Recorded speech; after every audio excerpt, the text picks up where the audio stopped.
Sir నమస్కారం sir. నమస్తే అండి. సార్ ప్రపంచవ్యాప్తంగా ఎక్కడో ఒక చోట ఇమిగ్రేషన్ కి వ్యతిరేకంగా నిరసనలు అయితే వస్తూ ఉన్నాయి సార్. మొన్న ఆస్ట్రేలియాలో చూసాము, ఇండియన్స్ కి వ్యతిరేకంగా అక్కడ నిరసనలు చేశారు, ధర్నాలు చేశారు. నిన్న లండన్ లో దాదాపు 1,10,000 మంది రోడ్ల మీదకి వచ్చేసారు. సో ఇమిగ్రేషన్ మా దేశంలోకి వస్తున్నారని చెప్పేసి వాళ్ళు నిరసనలు చేశారు, ఘర్షణ అయింది, పోలీసులు గాయాల పాలయ్యారు. ఎందుకు ఈ విధంగా ఇమిగ్రేషన్ కి వ్యతిరేకంగా పెద్ద ఎత్తున నిరసనలు వ్యక్తం అవుతున్నాయి? మరి దీనికి కారణం ఏంటి సార్? అంటే ఉపాధి అవకాశాలు దెబ్బతిన్న ప్రతి సందర్భంలోనూ కారణాలు ఏమిటి అని వెతుక్కుంటారు. ఆ వెతుక్కున్న సందర్భంలో రకరకాల కారణాలు కనిపిస్తాయి. ప్రధానంగా కనిపించేది ఏంటంటే మ్యాన్ పవర్ అనేది లోకల్ గా ఉన్న వాళ్ళకి అవకాశాలు దొరకని సందర్భాల్లో ఈ అవకాశాలు ఎవరికి వెళ్ళిపోతున్నాయనే వైపుగా దృష్టి మరలుతుంది. మరలినప్పుడు ఆటోమేటిక్ గా నాన్ లోకల్స్ వచ్చి ఇక్కడ వాళ్ళు షేర్ తీసుకోవడం వలన, కొన్ని సందర్భాల్లో వాళ్ళకి మేజర్ షేర్ వెళ్ళిపోవడం వలన నేటివ్ పీపుల్ కి అవకాశాలు తగ్గుతున్నాయనేటువంటి అభిప్రాయం కలిగిన సందర్భాల్లో జనాలు వీధుల్లోకి వచ్చి గొడవ చేయటం అనేది చాలా సహజమైనటువంటి కార్యక్రమం. ఇది ఎవరో చేశారు, ఎవరో ఉన్నారు దీని వెనకాల, ఇవన్నీ కరెక్ట్ కాదు. అంటే ఉదాహరణకి తెలంగాణ ఉద్యమం రావటం వెనకాల అనేక అంశాలతో పాటు ఉపాధి అనేది కూడా ఒక ప్రధానమైన అంశమే. అంతకు ముందు నిజాం టైంలో కూడా ముల్కీ నిబంధనలు ఉన్నాయి. లోకల్, నాన్ లోకల్, లోకల్ కి ఏ మేరకు అవకాశాలు ఇవ్వాలి, నాన్ లోకల్ కి ఏ మేరకు అవకాశాలు ఇవ్వాలి అనే దానికి సంబంధించి ఒక పద్ధతి ఉండేది. ఇది వైలేషన్ కి గురైపోయి, అంటే గవర్నమెంట్ సెక్టార్ లో కొంతవరకు ఇంప్లిమెంటేషన్ జరుగుతుంది, కానీ ప్రైవేట్ సెక్టార్ లోకి వచ్చేసరికి అక్కడ ఏమి నిబంధనలు ఉండవు. నిబంధనలు లేని సందర్భంలో ఏం జరుగుతుందంటే వాడికి ఏది సులువో ఏది తక్కువలో అయిపోతుందో అటువైపు మొగ్గుతాడు.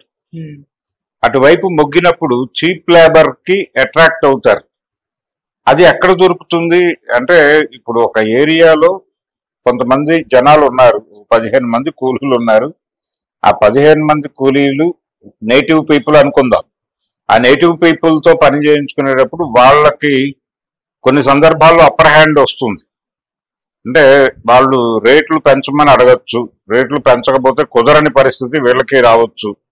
అలాంటి సందర్భాల్లో ఇంకో చోట నుంచి మనుషులను తెచ్చుకునేటువంటి ఆప్షన్ ఉన్నప్పుడు ఖచ్చితంగా అటువైపుకే మళ్ళుతారు.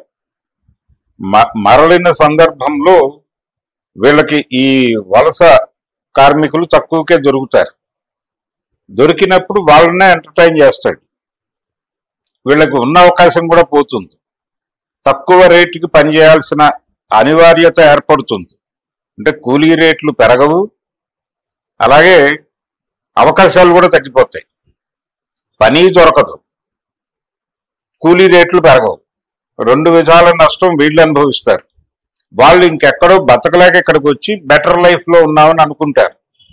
ఇప్పుడు హైదరాబాద్ నిండా వలస కార్మికులే ఉన్నారు. ఈ వలస కార్మికులు ప్రెజర్ ఫీల్ అవుతున్నారు ఇప్పుడు జనాలు, నేటివ్ పీపుల్.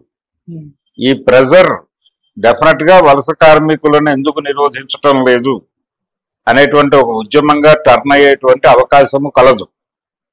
అలాగే వ్యాపార రంగంలో చాలా మందిని అంటే వాళ్ళ స్థానాల్లో నుంచి పక్కకి గెంటేసినటువంటి పరిస్థితిలోనే గోబ్యాక్ మార్వాడి అనేటువంటి నినాదంతో ఇక్కడ సభలు జరుగుతున్నాయి.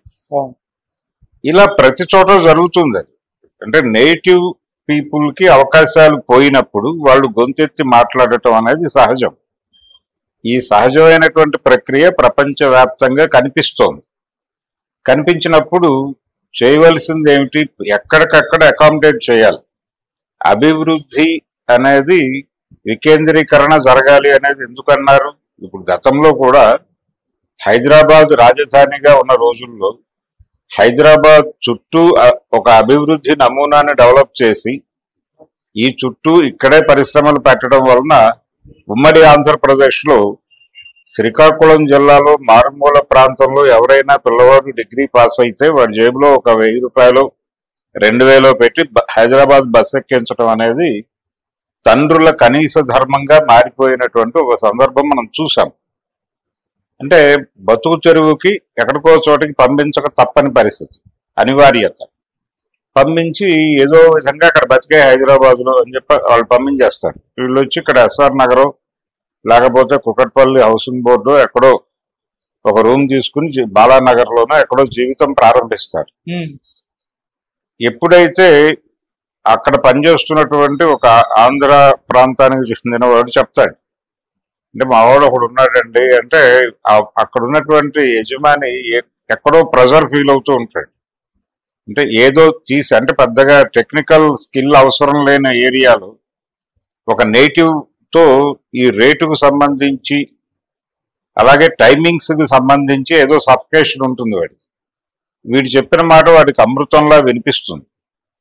వినిపించి సరే అకామిడేట్ చేద్దాంలే 200 300 ఇద్దాం రమ్మని అంటాడు వాడు, వీడికి ఏదో దానం చేస్తున్నట్టు. అలా వీడిని దోచేస్తాడు, వాడిని దోచేస్తాడు. ఇది జరిగేది. ఇదే పద్ధతిలో జరుగుతోంది.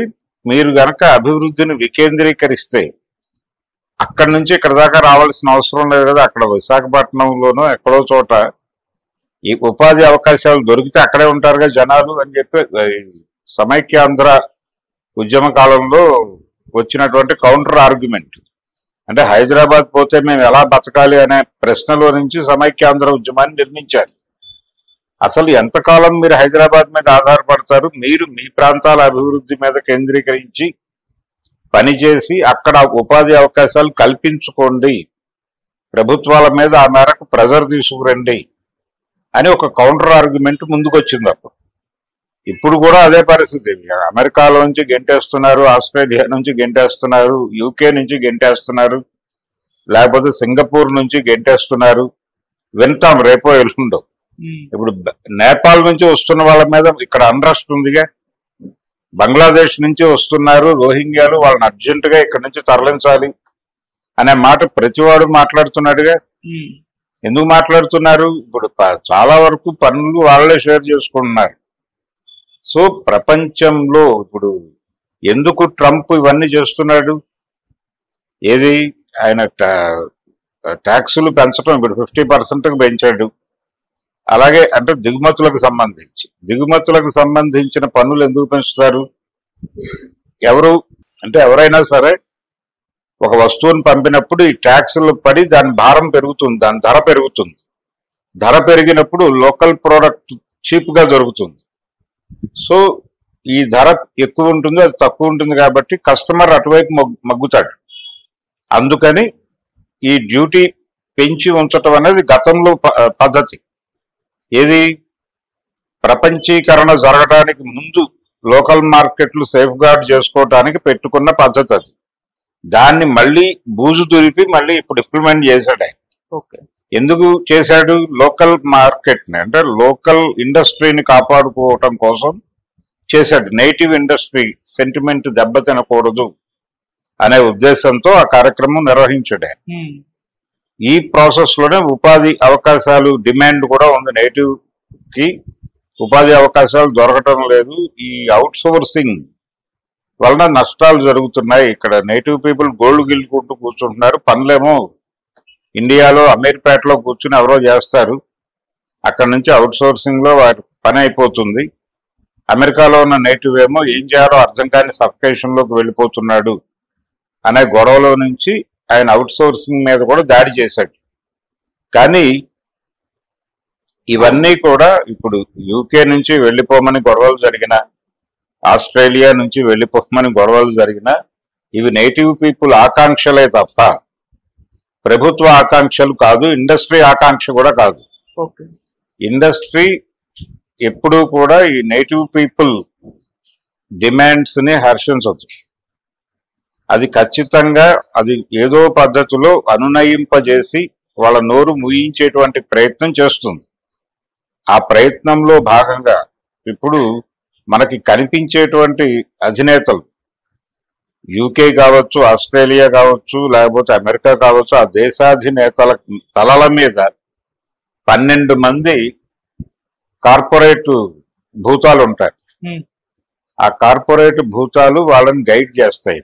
గైడ్ చేసి ఈ నాటకాన్ని రంజింపజేయండి అని చెబుతూ కొన్ని కరెక్షన్ మెకానిజం పట్టుకొచ్చి ఆ కరెక్షన్ మెకానిజంతో నేటివ్ పీపుల్ ని కొంచెం సంతృప్తి పరిచి వాళ్ళని పడుకోబెట్టి మిగిలిన కార్యక్రమాలు వాళ్ళు చేసేసుకుంటారు. అంతే తప్ప నిజానికి నేటివ్ పీపుల్ కి అవకాశాలు దక్కాలి. ఎందుకంటే అక్కడ నుంచి ఇప్పుడు వాళ్ళు ఏం మాట వస్తుంది, మేము ఇండియా నుంచి ఇక్కడికి వచ్చాం, గ్లోబలైజేషన్, సో మీరు ఇండియా వెళ్ళి బతకండి అంటే ఇండియాలో వచ్చి వాళ్ళు ఏం బతుకుతారు, ఏం అవకాశాలు ఉన్నాయి ఇక్కడ అనేది ప్రశ్న. బీహార్ నుంచో లేకపోతే మరో రాష్ట్రం నుంచో వచ్చి ఇక్కడ పెట్రోల్ బంకుల్లో పనిచేస్తుంటారు. అదే పని ఇక్కడ లోకల్ అవుట్ చేసుకుని బతుకుతాడు కదా. ఆ పెట్రోల్ బంక్ పక్కింట్లో ఉన్నవాడే వచ్చి అక్కడ పని చేసుకుని బతుకుతాడు కదా. వాడు అవకాశాన్ని కొట్టేసినట్టే కదా. బీహార్ నుంచి వచ్చి కొట్టేసినప్పుడు వాళ్ళేం చెప్తారు, మనందరం భారతీయులం కాబట్టి నేను ఒక సోదర భారతీయుడిగా ఇక్కడికి వచ్చి పనిచేస్తున్నాను, నువ్వు కూడా ఒక సోదర భారతీయుడిగా వెళ్ళి బీహార్లో పని చేయమంటే ఏం పని చేస్తాడు ఇతను అక్కడికి వెళ్ళి? ఏమిటి అవసరం అంటే ఎక్కడికక్కడ ఉపాధి అవకాశాలు కల్పిస్తే ఈ ప్రెజర్స్ ఉండవు. ఈ అసమతుల్యం అనేది కూడా వాంటెడ్ గానే నడుస్తుంది. ఈ చీప్ లేబర్ అనేటువంటి కార్యక్రమం, తక్కువ ధరలకి పనులు చేయించుకోవటం, ఈ రుచి మరిగినటువంటి ఇండస్ట్రీ దీన్ని వదులుకోవడానికి సిద్ధపడదు. ఈ ప్రభుత్వాలు అన్నిటినీ వీళ్ళు డ్రైవ్ చేస్తారు. ఈ ప్రభుత్వాలకు రాజకీయ మనుగడ కోసం నేటివ్ పీపుల్ ఇంట్రెస్ట్ ని ప్రొటెక్ట్ చేస్తున్నట్టుగా ఒక అభినయం నడపాలి. ఈ అభినయాన్ని అద్భుతంగా నటిస్తున్నవాడు ఈ మధ్య కాలంలో ట్రంప్ ఇది ఎల్లకాలము నడపడు. ఎందుకంటే ఆయన ఎప్పుడు కంట్రోల్ చేయాలో అప్పుడు ఆయన తల మీద ఉన్న 12 దయ్యాలు డిసైడ్ చేసి కంట్రోల్ అని చెప్పినప్పుడు ఆయన కంట్రోల్ అయ్యి మళ్ళీ కరెక్షన్ దీనిలోకి వస్తాడు. ఆ కరెక్షన్ జరిగే వరకు ఇలాంటివి ప్రస్తుతం ప్రపంచవ్యాప్తంగా జరుగుతోంది కరెక్షన్ కార్యక్రమం. మనం అంటే గ్లోబల్ మార్కెట్లో ఉన్నాం. గ్లోబల్ మార్కెట్లు అనేవి అవసరం వాళ్ళు. ఇప్పుడు ఈ నేటివ్ పీపుల్ ప్రొటెక్షన్ అనే పేరుతో ఎవరికి వాడు గోడలు కట్టుకుంటే మళ్ళీ పాత రోజులు వచ్చేస్తాయి. ఆ పాత రోజులు వచ్చేస్తే వాళ్ళకి ఇబ్బంది, ఇండస్ట్రీకి ఇబ్బంది. వాళ్ళ కోసం ఇవన్నీ గోడలు పగలగొట్టారు. వాళ్ళ కోసం జరిగిన కార్యక్రమం ఇప్పుడు మళ్ళీ గోడలు కట్టేసుకుంటే వీళ్ళ రాజకీయాల కోసం, వీళ్ళ రాజకీయ ఆకాంక్షల కోసం గోడలు కడితే వాళ్ళు ఎందుకు కూరుకుంటారు? అందుకని ఈ కరెక్షన్ మెకానిజం జరిగే టైం ఇది, జరుగుతున్న టైం ఇది. ఒక క్రైసిస్ నడుస్తోంది. ఈ క్రైసిస్ నుంచి ఎలా బతకాలి, ఎలా బయటపడాలి అనే మార్గం అన్వేషిస్తూ ఒక కరెక్షన్ చేసి అక్కడ నేటివ్ పీపుల్ని సాటిస్ఫై చేసి వాళ్ళకి సంతృప్తికరమైనటువంటి అవకాశాలు కల్పించి ఆ తర్వాత మళ్ళీ యథాతథ దోపిడీ కొనసాగుతుంది. ఆ మేరకు అవుట్ సోర్సింగ్ మీద ఇన్కమ్లు తగ్గించవచ్చు, అలాగే ఎగుమతుల మీద కొంచెం భారంగా మారొచ్చు. ఇది అడ్జస్ట్ అవ్వండి అని ఆల్రెడీ వాళ్ళు సంకేతాలు పంపుతున్నారు. ఈ ప్రాసెస్ లోనే ప్రతి చోట నేటివ్ పీపుల్ ఇంట్రెస్ట్ ప్రొటెక్ట్ చేయటం అనేది జరుగుతోంది. ఇది ఇప్పుడు తెలంగాణ ఉద్యమం జరిగిన తర్వాత, తెలంగాణ ఉద్యమ కాలంలో చాలా బలమైనటువంటి నినాదం అంటే ఇక్కడ నుంచి ఆంధ్ర వాళ్ళందరూ వెళ్ళిపోతారు, ఇళ్ళన్నీ ఖాళీలు అయిపోతాయి, అసలు లాడ్జీలన్నీ వెలవెలపోతాయి, ఇలాంటి మాటలన్నీ మాట్లాడారు. ఇది సమైక్యవాదులు. అలాగే రోడ్లు ఖాళీ అయిపోతాయి అనే మాటలు, ఇవన్నీ అనవసరంగా మెట్రో వేస్తున్నారు, ఇలా మాట్లాడారు ఆ రోజుల్లో. మాట్లాడిన తర్వాత వీళ్ళ వైపు నుంచి కూడా అలాంటి మాటలు దొరలాయి. రామోజీ ఫిలిం సిటీని లక్ష్మీనాగళ్లతో దున్నించేస్తాం లాంటి డైలాగులు నడిచినాయి. కానీ ఏమీ జరగల. తెలంగాణ రాష్ట్రం వచ్చిన తర్వాత ఏది జరగలేదు. అందరూ ఎక్కడి వారు అక్కడే ఉన్నారు. ఎవరు ఎలా దోచుకోవాలో అలాగే దోచుకున్నారు. కాంట్రాక్టర్లు ఎక్కడికి పోలేదు, ఇక్కడే ఉన్నారు. మొన్న కవిత గారు చెప్పినట్టుగా మెగాకి కాళేశ్వరం ప్రాజెక్ట్ లో ఎలా దోచిపెట్టారు అని చెప్పి ఆవిడ ప్రెస్ మీట్ పెట్టి వాపోయారు కదా. హరీష్ రావు గారి మీద దాడి చేసేటువంటి క్రమంలో మరి వారు ఎక్కడి నుంచి వచ్చారు?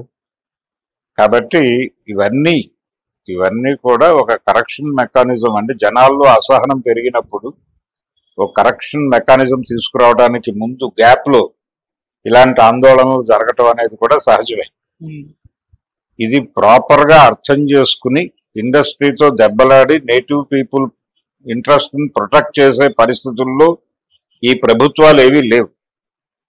కాబట్టి నిన్న పోలీసులు పెట్టి దాడి చేయించింది అందుకే. దాడితో కంట్రోల్ అయ్యారా? అవుతారు. లేదంటే రేపు పొద్దున్న తాయిలాలు ప్రకటిస్తారు. మీ ఇంట్రెస్ట్ ప్రొటెక్ట్ చేయడానికి ప్రభుత్వం తీసుకుంటున్న చర్యలు ఇవి అని చెప్తారు. ఆ మేరకు ఒక సెక్షన్ ని సంతృప్తిపరిచి వీళ్ళని కూడా ఆందోళన పడొద్దని చెప్పి ఒక సమన్వయం సాధించడం అనే కార్యక్రమం జరుగుతుంది. ఇదంతా ఒక 3-4 నెలలు పడుతుంది. సో అప్పటి వరకు ఈ ఆందోళనలు చూడక తప్పదు. కాల్ చేయటం చూసాం కదా మనం. అమెరికాలో నేటివ్ పీపుల్ ఎవరో వెళ్ళి అక్కడ రెస్టారెంట్ పెట్టుకుంటాడు, ఆవకాయో లేకపోతే మాగాయో రెస్టారెంట్ పెట్టి ఆ చుట్టుపక్కల రెస్టారెంట్ల అవకాశాలు, నేటివ్ పీపుల్ అవకాశాలు దెబ్బ కొట్టేస్తే ఏదో క్షణంలో రోడ్డు మీద వెళ్తుండగా ఆ పక్కన కడుపు మండిన వాడు ఎవడో తుపాకీ తీసుకుని కాల్ చేసిన సందర్భాలు చూసాం కదా మనం. అలాగే ఉంటుంది. అంటే గ్లోబలైజ్ అయిపోయిన తర్వాత గత కాలమే మేలు వచ్చు కాలం కంటేననే పరిస్థితికి వెళ్ళిన ప్రతిసారి కరెక్షన్ మెకానిజం వస్తుంది. Okay sir, thank you so much. Thank you.